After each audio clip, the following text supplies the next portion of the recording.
Yeah, so you've been in the game for a minute, correct? Yeah, For a good minute, huh? so 2002. I also I heard got that. my first Grammy nomination in 2005, How was that and like? it was cool. I went to the Grammys, man. I fucking was around like Ramon Ayala and some big names. I didn't even know how to act, man. At that time is when I was getting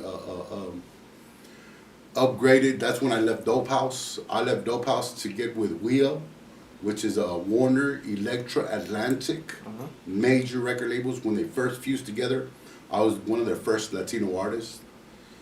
And it's at that time when I upgraded from and left Dope House that I seen the money was in being independent.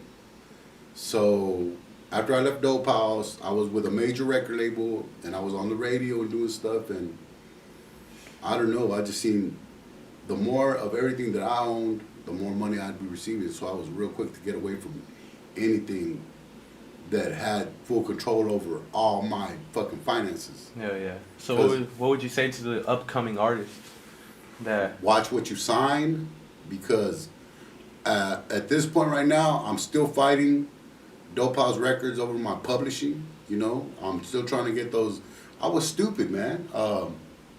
I signed deals that I should have fucking had my lawyers at, but being an upcoming artist and having no kind of finances to back myself in no way, I learned that the game was the more that you give somebody, the more that they'll invest into it. Because, you know, like Dope House, the more product I gave them, the more money they threw in into blowing me up because they own all of it, you know, almost all of it.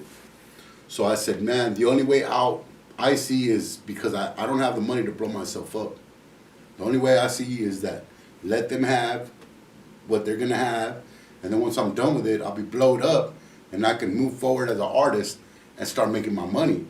But this is the sacrifice that I'm gonna have to take in order to get to where I'm at. Like some people went to college for 2 years to get their bachelor's. You know what I'm saying?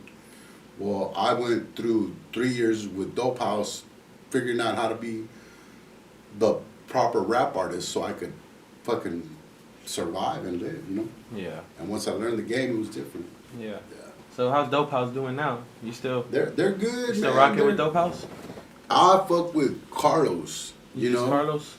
And, but I don't fuck with the rest of the unit too Yeah. much.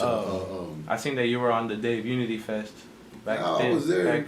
Right there by Minute Maid Park, correct? Yeah, man. Yeah, it was badass. Shoot. Yeah, I know. I seen it. It was a pretty little live outcoming. I gotta make it to the next one. Shoot, it was cool, man. It was cool. I still fuck with the kids a lot. I fuck with Carly and Little Rose and Sylvia. Yeah, I seen Lil Los got a new Yeah, song that just came But the out. rest of the establishment, I'm not in agreement with. As a matter of fact, I seen that you got your own record label. yeah, now No Yeah. Set Tripping Records. Yeah, Shit. you got G-Man and some other guy. I had seen that he had. Yeah, well, so they're Joker? associates, they're affiliates. I don't really necessarily have them signed under my label No. because I don't want them to go through what I went through. So I always encourage that they be independent. Like G-Man would have been my artist, and it would have probably ended up with, you know, like me having to take a cut of his sales, and I don't want to do that. So I push that G-Man be independent, that put out your own stuff, bro, own your own masters, and nobody can take those from you. Later on, if you build a big catalog and a big company wants to buy them, you can sell those and make more money, bro. Mm-hmm. So yeah, I don't have any artists because I don't want my artists to get done like got done, or feel that way. So I don't want people. That's why I don't have nobody. Anybody that comes around me, I steer them to be independent. You know, don't go to Sony, don't go to Dope House Records, don't go major if you don't have to. If you can, stay independent and make all your money, man. Don't be fooled by a little couple $1,000. You know, those couple $1,000 be gone with rent, food, and clothing. You know, and then after that, then what do you got? You know, you're still gonna be scrambling to pay more bills. So check it out. one thing I learned was the American dream is to make money in your sleep, man. Be able to make money while you're sleeping.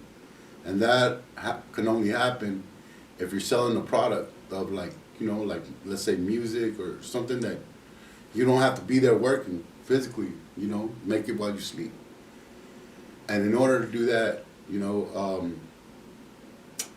I'm just rambling too much. Anyways, my lord, fuck that. Never mind.